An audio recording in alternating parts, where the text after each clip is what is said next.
Hi, this is Natalie Hoffman of FlyingFreeNow.com, and you're listening to the Flying Free Podcast, a support resource for women of faith looking for hope and healing from hidden emotional and spiritual abuse.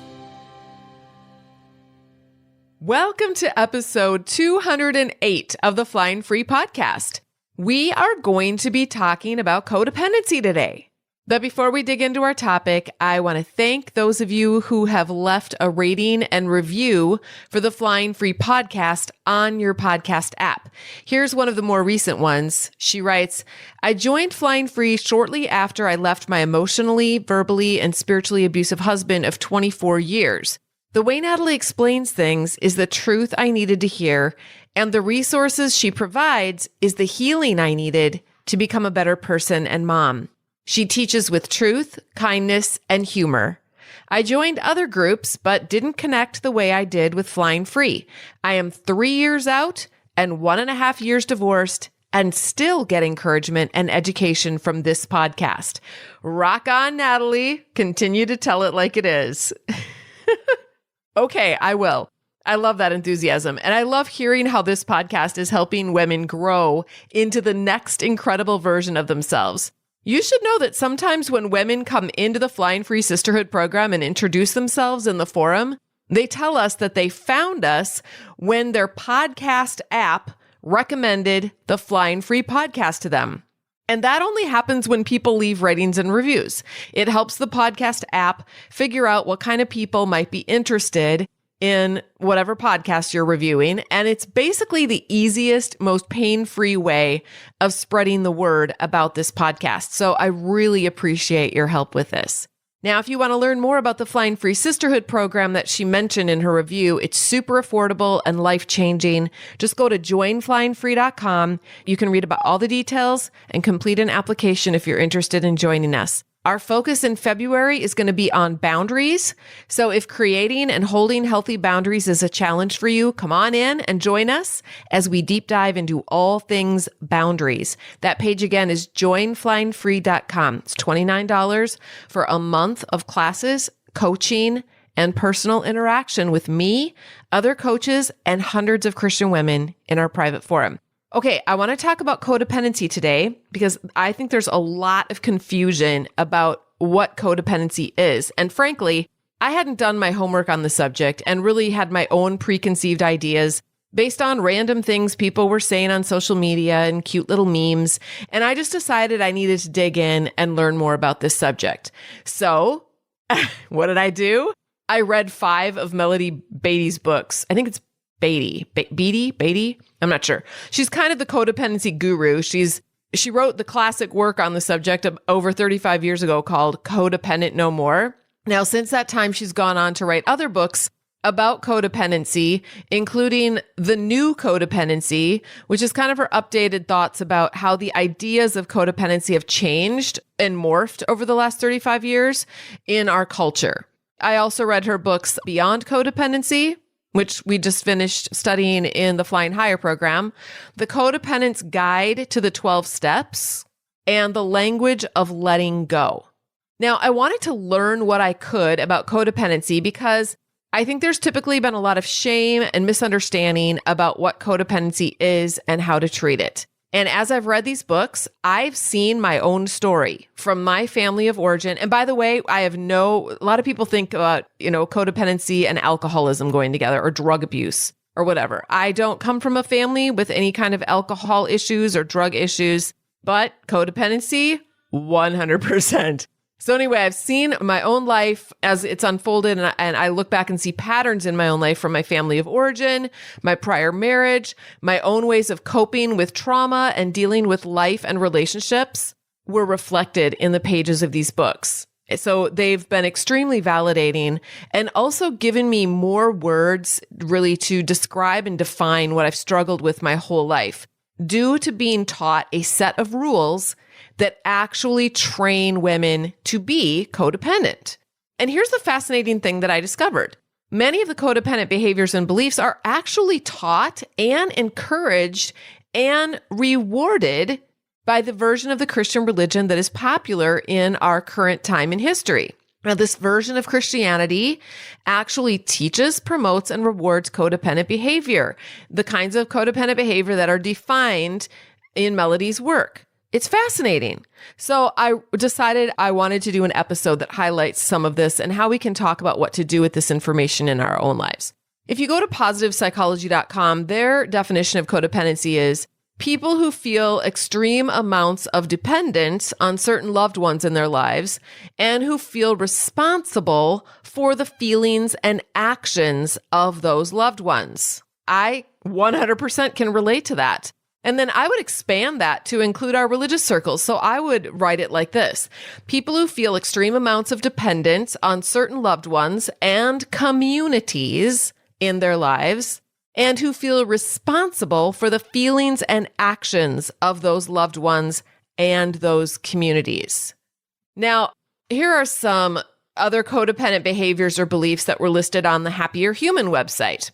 When you believe that you need to solve everyone else's problems. How many Christian women feel like they just have to be the solution for everyone's problems? They have to help everybody, right? Doesn't a Christian woman do that? We help people. Feeling the urge to give advice even if it isn't asked for. I used to feel that all the time, and I've talked to literally hundreds of women who struggle with that. And again, that comes out of this belief that we are supposed to help people. So if we think that they're doing something wrong and we know that if they did it quote unquote right, that their lives would be better, then that's our job to do that, right? Especially if it's biblical. 3, unwilling to communicate your own wants, feelings, or needs because you're afraid you're going to be rejected. 4, you don't like change or upsetting the apple cart or being accused of upsetting the apple cart. 5, difficulty in making decisions because you don't want to be blamed or rejected if you make a mistake, right? So you don't trust your own thoughts and feelings on things. And also, in the Christian communities, we're taught that, we come up to forks in the road and you better make the right choice. That's why it's so hard to make a decision. You're just paralyzed. Like, what if I go the wrong way and I make the wrong choice? Then I'm going to be a bad Christian and I'm going to get criticized and I'm going to be, my whole life is going to go to hell in a handbasket. Number 6, chronic anger. And this doesn't have to be overt anger. It can be very like stuffed anger, mostly towards those who you feel responsible to change or manage. Don't we feel like this as Christian moms? Because they won't change the way we want them to. But also anger, inward anger towards ourselves for being unable to make that change happen. I was mad at myself for not being the wife who was able to make her husband change. Like, if I was a good enough wife, I should have been able to, help my husband change and be the man he was created to be. So I must have been a bad wife. I failed to do that. Okay, that's codependent behavior. Number 7, when we feel used and not appreciated. Number 8, when we try to please others in order to be accepted and liked. Chronic people pleasers. Number 9, afraid of rejection. Number 10, making excuses for other people's bad behavior. So we kind of deny other people's bad behavior, especially if it's going to reflect on us or if it's going to get us into trouble in some way. 11, when we feel helpless, anxious, and depressed because we keep hitting the same wall over and over and over again. Other people can't be controlled, and then we just get exhausted trying to manage all of it. When you feel guilty if you have to say no, so you mostly say yes to anyone who asks for help. When you take all the responsibility in your relationships, even when the expectations placed on you are impossible or too much. When you feel obligated to do everything, so your schedule is too full and there isn't any margin. When you fear and avoid disagreements and conflict. When you feel powerless to protect yourself from harm. When you feel easily manipulated and exploited by self-serving individuals. Or you see yourself as someone who has to do what other people want you to do and you're unable to say no or protect yourself. When we don't set firm boundaries when we're mistreated or abused. Or we make attempts to try to get those who neglect us or mistreat us to change. Okay, now I want to give a caveat here. My work is primarily with Christian women in emotionally and spiritually abusive relationships. And I say that everywhere. It's on my website. It's on this podcast. I say it everywhere. That is who I work with. Christian women in emotionally and spiritually abusive relationships, not physically abusive relationships. Now, that doesn't mean that there aren't women in my program that are also being physically abused. And also, I am a firm believer that emotional abuse is physical abuse in that it ultimately destroys the physical body through constant exposure to stress hormones. But a woman in an emotionally and spiritually abusive marriage isn't afraid that her husband's going to beat her to death if she says no to him or sets a boundary. How do I know this? Number one, that's the kind of relationship I was in. And number two, I've talked to literally thousands of women in these relationships. And I know this from just my experience talking to these women and also reading 500 million books about the subject.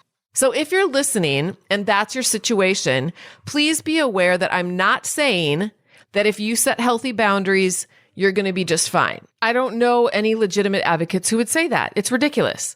If you're in a relationship where your life or physical safety is at stake, then the only safe boundary is getting professional and legal help to get out and stay out. And you may or may not want to do that. This would mean creating a safety plan at your local domestic violence center, filing a protection order, getting to a safe house where you can hide. Speaking up in a relationship like that can get you killed. So this episode is not about that kind of help, okay? This episode is for the majority of the women that I focus on in my work. Christian women who, like me, were maybe raised in a hyper-conservative Christian home and taught a set of codependent rules and behaviors that, unless you followed them, would get you ostracized or even kicked out of your family of origin or your religious community. So if that sounds like you, then this episode is for you. So keep listening.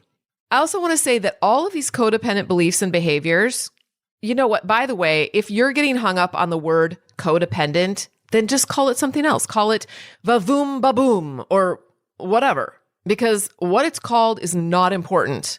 The rules and beliefs and behaviors that we're going to be focusing on today, that's what's important. So all of these codependent or vavoom baboom beliefs and behaviors were things that were embedded in my psyche from the time that I was a small child, and they disabled me and kept me from healing and moving forward in my own life because I believed the only way to get the love and acceptance I craved was to follow these rules.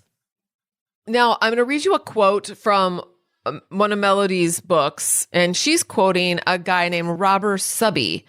She says this: Robert Subby, another pioneer in the development of family-centered chemical dependency and codependency treatment, says it's an emotional, psychological, and behavioral condition that develops as a result of an individual's prolonged exposure to and practice of a set of oppressive rules. I'm going to read that again because it's so important. It's an emotional, psychological, and behavioral condition that develops as a result of an individual's prolonged exposure to and practice of a set of oppressive rules. And here they are. Don't feel or talk about feelings. Don't think, figure things out, or make decisions because you probably don't know what you want or what's best for you. Don't identify, talk about, or solve problems. It's not okay to have problems. Don't be who you are because that's not good enough. Be good, right, strong, and perfect. Don't be selfish. Don't put yourself first. Don't say what you want or need. Don't say no. Don't set boundaries, and don't take care of yourself. Always take care of others and never hurt their feelings or make them angry. Number 6, don't have fun, be silly, or enjoy life. It costs money, makes noise, draws attention to yourself, and isn't necessary.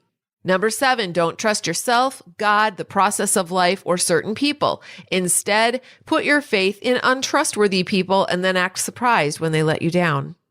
Number 8, don't be open, honest, and direct. Hint, get others to talk for you, guess what they want and need, and expect them to do the same for you. Number 9, don't grow, change, or in any way rock this family's boat. People don't make these rules. Crazy systems make these rules to protect and keep the crazy systems in place. But people follow these rules, and people mindlessly pass them on from generation to generation. The rules are the guardians and protectors of the system, the crazy system. So I just think it's time for Christian women to take a hard look at these so that we can then decide if we want to follow them or not. And then Melody also says, following these rules keeps us locked in codependency. Breaking them is the key to recovery. So let's look at these rules one by one, and I want to show you how today's weird version of Christianity actually teaches these codependent rules and encourages and rewards women who obey these rules and who become codependent. So the first rule is don't feel or talk about your feelings. Now, if you Google what the Bible says about emotions, just put this in your Google search, and you're going to find all kinds of articles that will tell you these kinds of things. Emotions need to be controlled. Negative emotions need to be changed to positive ones. We are driven further from God when we have negative emotions. Jesus tells us that worry is silly in Matthew 6:28-30, and we shouldn't worry. You guys, I found all of these things in articles, Christian articles about emotions. We shouldn't have those negative emotions, or if we do, we need to switch them to positive just as soon as possible so as to not be separated from God's presence any more than we already are. I am not even kidding. Google it. All of these insane messages that I grew up with are right there online to continue to brainwash and shame people today, as well as, I believe, malign who God actually is and what he does and how he interacts with humans who experience the emotions that he actually created. So, okay, when someone reads the Bible through the lens of an abuser or through the lens of someone who's been brainwashed with these codependent ideas, because by the way, the nature of someone with codependent beliefs and behaviors is that they give their abuser credibility. I did it, and I see this every single day in my private forum. Women will say, well, my abuser said that such and such, so I think they're right, and so I feel guilty. Do you see this? They're giving their abuser credibility. So what if he said that? He's like a frickin' abuser. Why are we giving him credibility or thinking that just because he said that he's right? So we also know that how abusers are reading and interpreting the Bible, and then we give their readings and interpretations credibility. So then we read the Bible through their lens and we interpret these verses a certain way. And I'm going to demonstrate what this is. I'm going to show you what I'm talking about. Because when someone reads the Bible through the lens of Christ, which is pure love for God and God's creation, they will interpret the same verses in a very different way. So same Bible, but different interpretations and viewpoints depending on the character, the experience, and the programming of the person reading it. Isn't that fascinating? So what pair of glasses are you going to put on when you read the Bible? So I'm just going to read some verses in Matthew 6 both ways. First, I'm going to read it through the eyes of an abuser. Or, like this would be, I would have read this portion of the Bible through the eyes of someone who bought into these codependent ideas, okay? This is how I would have read it. Look at the birds. They don't plant or harvest or store food in barns, for your heavenly Father feeds them. Aren't you far more valuable to him than they are? For crying out loud, are you stupid or what? Can all your worries add a single moment to your life, you silly goosey? If God cares so wonderfully for wildflowers that are here today and thrown into the fire tomorrow, he's certainly going to care for you. Duh, you moron. Why do you have so little faith? What is your problem? All right, now here's a different way to read it. Believing that Jesus is filled with love and compassion and just adores the people he's talking to in the same way that we would feel towards a little 3-year-old who's sitting on our lap and asking questions and maybe expressing fears and anxieties that 3-year-old is having. This is a different way of reading it. Look at the birds. I want to show you something fascinating, my little love. They don't plant or harvest or store food in barns because your heavenly Father feeds them. His love is unimaginable and so, so safe. Aren't you far more valuable to him than they are? You are. Your value is above diamonds and precious jewels, my little precious child. Can all your worries add a single moment to your life? Let's think together about this. Let me help you shift your perspective so that you can relax into safety and love and belonging.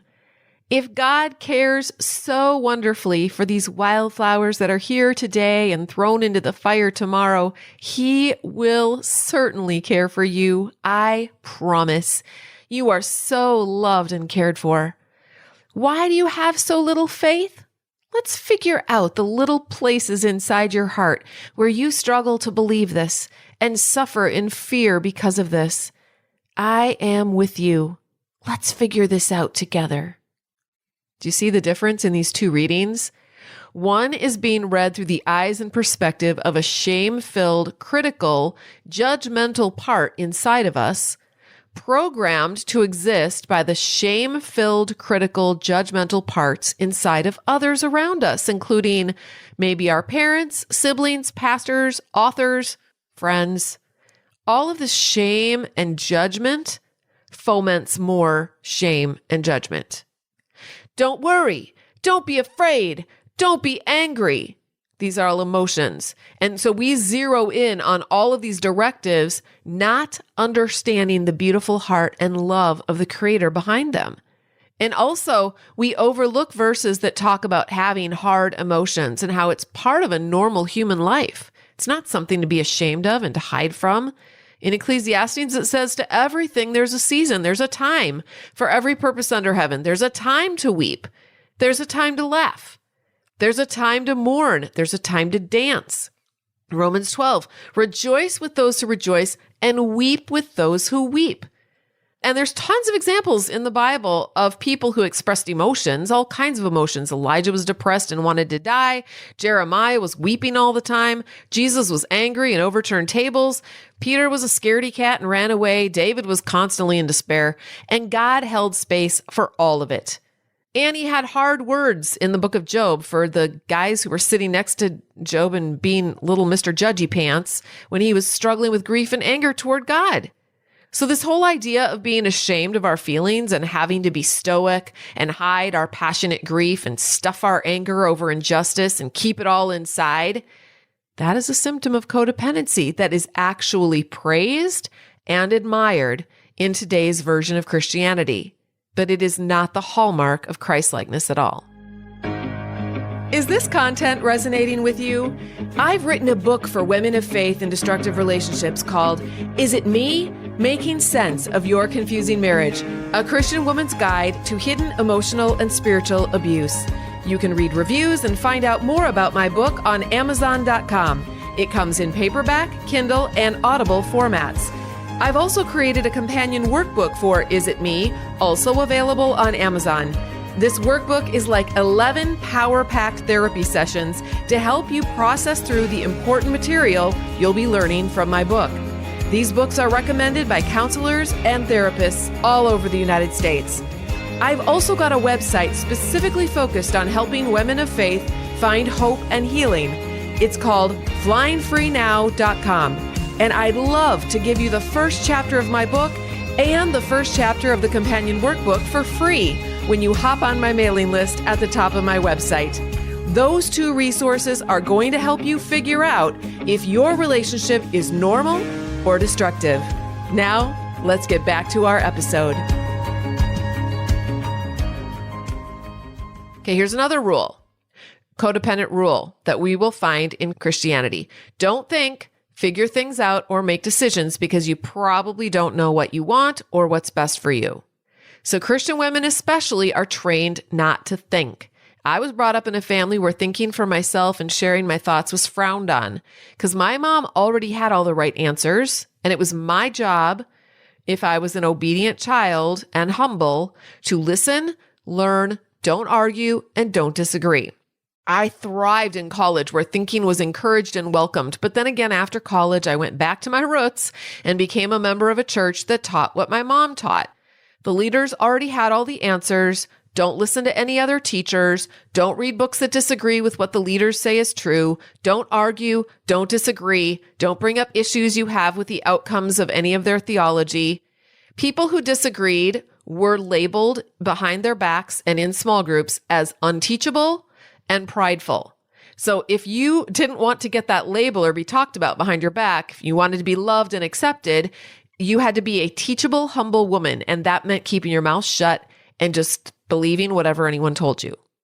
I would actually pretend that I knew less than I did, even though I had more Bible education at the time than my pastors did. because I went to a church where the pastors didn't have to go to seminary. None of them had. They were in their late 20s, early 30s, and they had successful small groups, and they were growing a successful church. There was a lot of, charismatic teaching there, and they didn't have any Bible training at all. But they would get up and preach, talk about what they learned in their little quiet times that morning, and they were great preachers. And so that's what I was learning from. So I would keep my mouth shut if I disagreed with things. And I did, but I didn't want to be labeled as unteachable. And also I really gaslit myself. I wanted so much to be accepted and loved. I would just think, well, maybe I learned it wrong, or maybe there was something wrong with my perspective and they knew better than I did.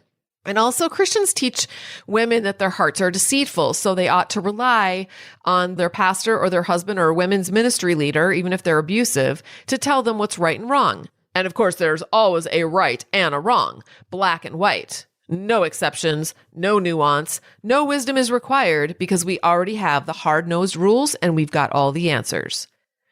I recently learned that in Judaism, people are encouraged actually not to know the answers, but to ask questions. That's what's praised and encouraged over there. So when the leaders would get together to study the scriptures, they pick a passage and then they discuss it from all angles and ask questions.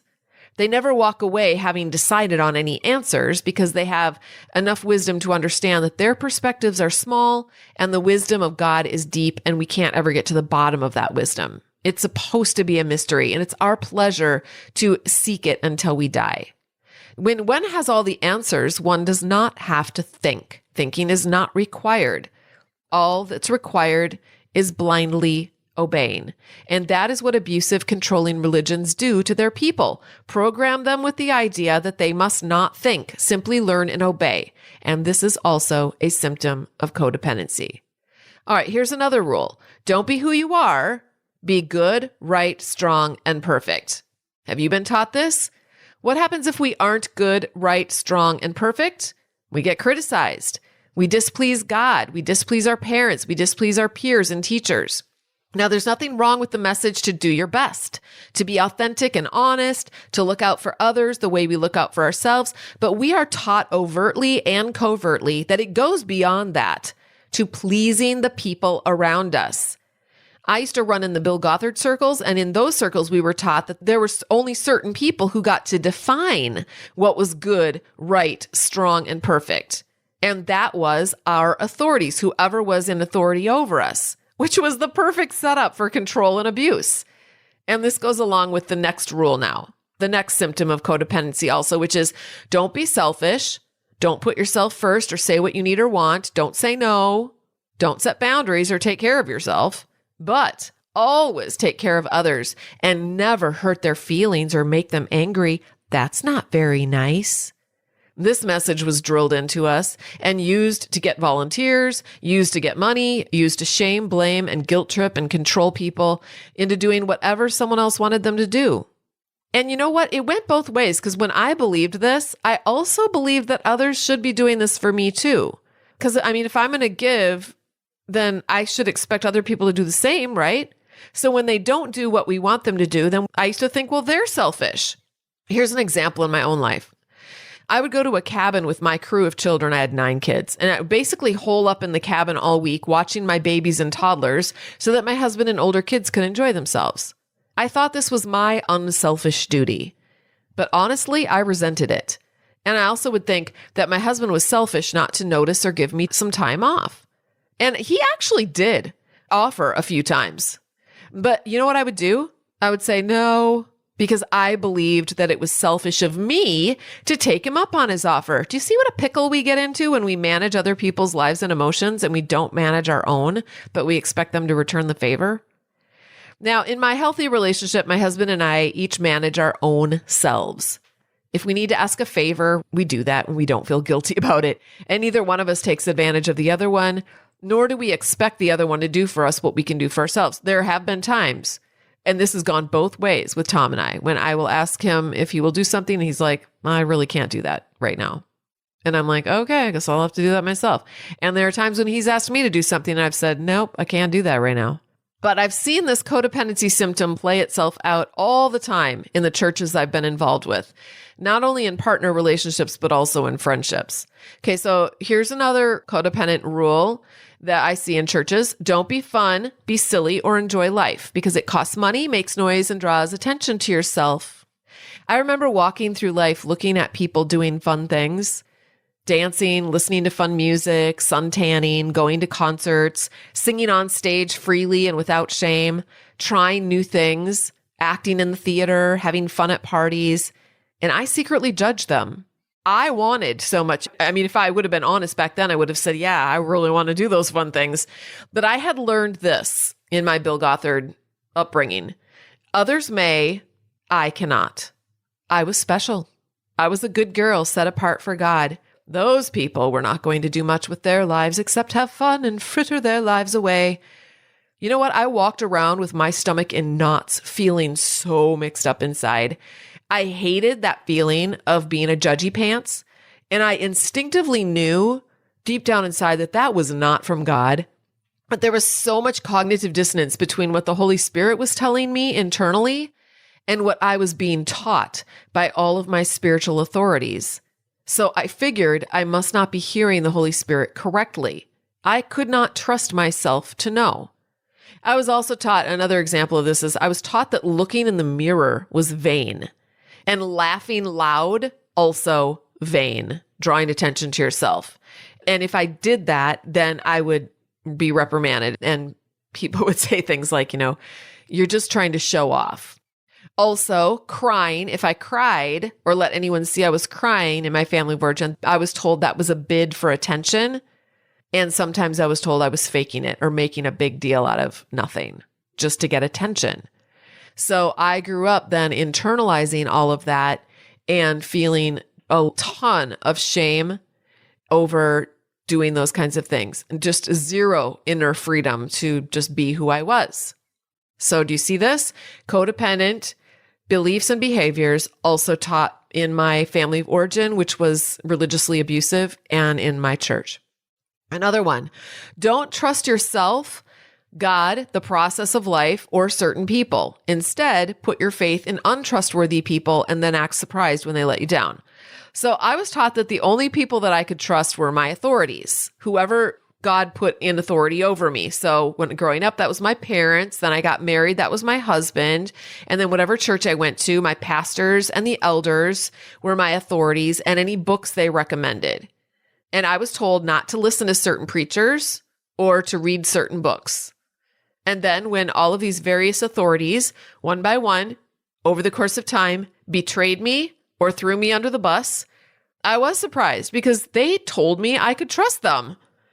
I remember one pastor inviting me into his home where his wife and some other elders and their wives had all gathered and asked me to tell my story and promised me they would believe me and have my back. And they apologized for having betrayed me the year before. And with tears in their eyes, I kid you not, they vowed to never do that again. And because I had not yet healed, I believed them. I opened myself up to them once again, desperate for their approval and their love. And literally less than a year later, they had betrayed me for the last time. After that, I finally did my own healing work. And nobody is going to be able to fool me like that again because I don't need others to rescue me anymore. Part of healing is learning that you are the one that you've been waiting for all this time. There are no gurus or authorities necessary other than Jesus Christ, who is our only authority.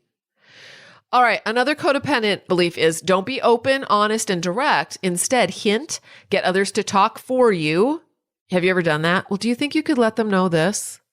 Guess what they want and need and expect them to do the same for you. So in today's twisted version of Christianity, as well as in codependent relationships, you aren't allowed to make mistakes or do something wrong. So to admit to a mistake is basically to expose yourself or to be vulnerable to shame and criticism. So this makes it very difficult to be open, honest, and direct. So people do a lot of lying and covering up in codependent relationships and twisted religious environments.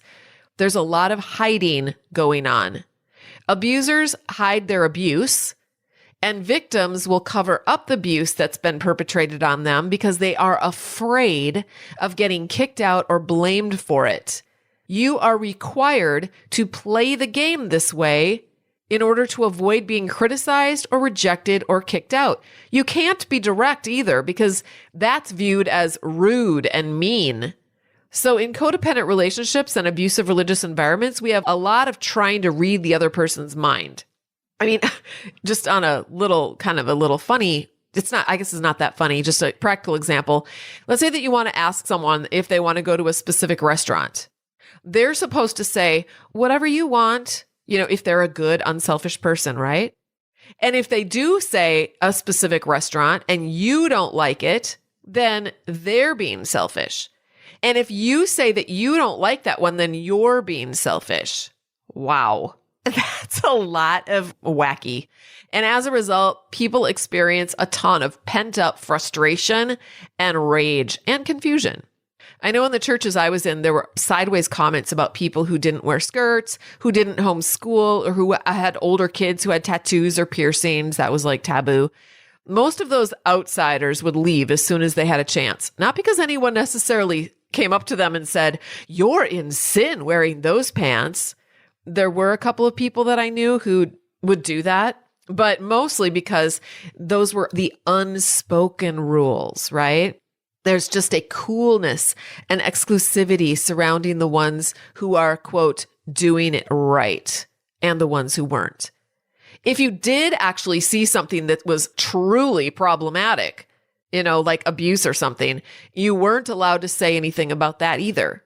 If you believed that an elder, for example, was taking advantage of his position to manipulate someone, you wouldn't dare speak up about it, or you'd be accused of gossiping or not believing the best about a brother or being unforgiving or not overlooking a wrong done to you or keeping a record of wrongs. Shame on you. So what you'd actually see then is all of this quiet disrest. People talking behind everyone else's backs about all the problems. Nobody willing to just speak up and get kicked out. Everyone's terrified of what that would mean to be kicked out and have to leave the sandbox. All right, here's another one.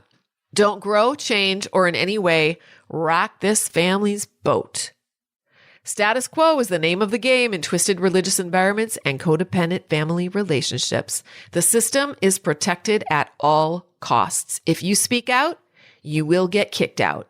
Now, I always knew that this was true deep down inside, and I played the game until I didn't. And sure enough, I got excommunicated and my family of origin has nothing to do with me anymore. This isn't just a gut feeling, you guys. If you have that gut feeling, it's the truth. This is the reality of coming out of a codependent environment. This is what you can expect. So what's the answer? Well, like Melody Beatty says, if codependency is following all of these rules, then healing from codependency is breaking them. Oofta. If you bristled when you heard the words breaking rules, then you're exactly who this episode is for. So what does breaking these rules look like for Christian women? First rule, don't feel or talk about feelings. What if you decided that you were going to hold space for your emotions? Learn where they came from. They actually come from your thoughts and beliefs, which, by the way, are 100% in your power to change. And how to allow your feelings and process through them so you can learn and grow from them. What if God actually gave you feelings for a reason? Number 2 rule, don't think, figure things out, or make decisions because you probably don't know what you want or what's best for you. So what if you decided to think and figure things out and make your own decisions for your life because you decided that God gave you wisdom for your own life and he wasn't going to give that same wisdom to anyone else on your behalf? Rule number 3, don't identify, talk about, or solve problems. It's not okay to have problems. So what if you decided to look honestly at the problems that you're having and interrupt the thought patterns that are keeping you stuck? What if you embraced your humanity and just decided to be okay with being the imperfect human that God made you to be? Number 4 rule, don't be who you are because that's not good enough. Be good, right, strong, and perfect. So what if you decided you were going to love yourself the way God loves you? That's a lot of love, people. What if you decided you were good enough and God wasn't looking for perfect? He was just loving you as you are, no strings attached, like the Bible says? What if you were really safe with God and he wasn't abusive like all the twisted authorities in your life? Number 5 rule, don't be selfish or put yourself first or say what you want or need. Don't say no, don't set boundaries or take care of yourself, but always take care of others and never hurt their feelings or make them angry. So what if you decided that you were your main responsibility that God gave to you, not anyone else, and you decided to have your own back and create healthy boundaries and have margin in your life and say no to most things so that you could say yes to the most important things to you? What if you could let other people have and manage their own emotions and that they were no longer any of your business? What if it was okay if they were angry or sad or frustrated and that just meant that they were having a human experience? Number 6 rule, don't have fun, be silly, or enjoy life. It costs money, makes noise, draws attention to yourself, and isn't necessary. So what if you could just live and laugh and dance and enjoy this amazing, beautiful life God gave to you? What if you could not only look at yourself in the mirror without shame, but you regularly made it a daily practice to talk to that amazing person in your mirror? Number 7 rule, don't trust yourself, God, the process of life, or certain people. Instead, put your faith in untrustworthy people and then act surprised when they let you down.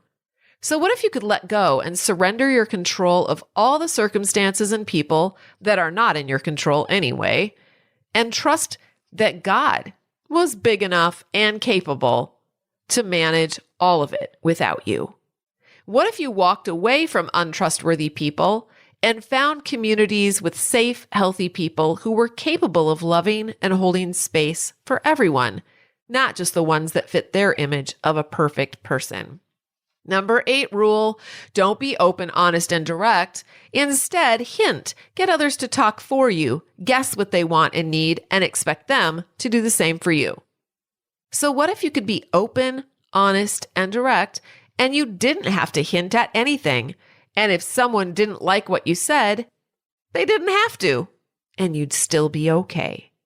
Number 9 rule, don't grow, change, or in any way rock this family's boat. So what if you could stop trying to manage your family or religious system, and you could grow and change and tolerate the disapproval of everyone who demanded that you change back and maintain your role in the toxic game that they want you to keep playing because it serves them? What if you broke all of the codependent religious rules and decided to live the Christ life, a life of authenticity, love, and peace? You will lose all the things that you think you must have to keep you happy, but that are really destroying your life. And when you lose those things, you will find you. And when you find you, you will begin to experience Christ in you, where he's always been. If learning a little bit about codependency has been helpful for you, and if you see your own beliefs and behaviors in what we just learned, please know that there is no shame in this. Would we look at a small child who was abused and say that she brought it upon herself, or that it was her fault if she had trauma in her life now, or that it was her fault if she used codependent coping mechanisms to avoid more abuse? Obviously not. So please don't do this to yourself either. She doesn't deserve that. What she does deserve is your love, compassion, and help to uncover where these beliefs came from and how to unhook from them so that she can be set free.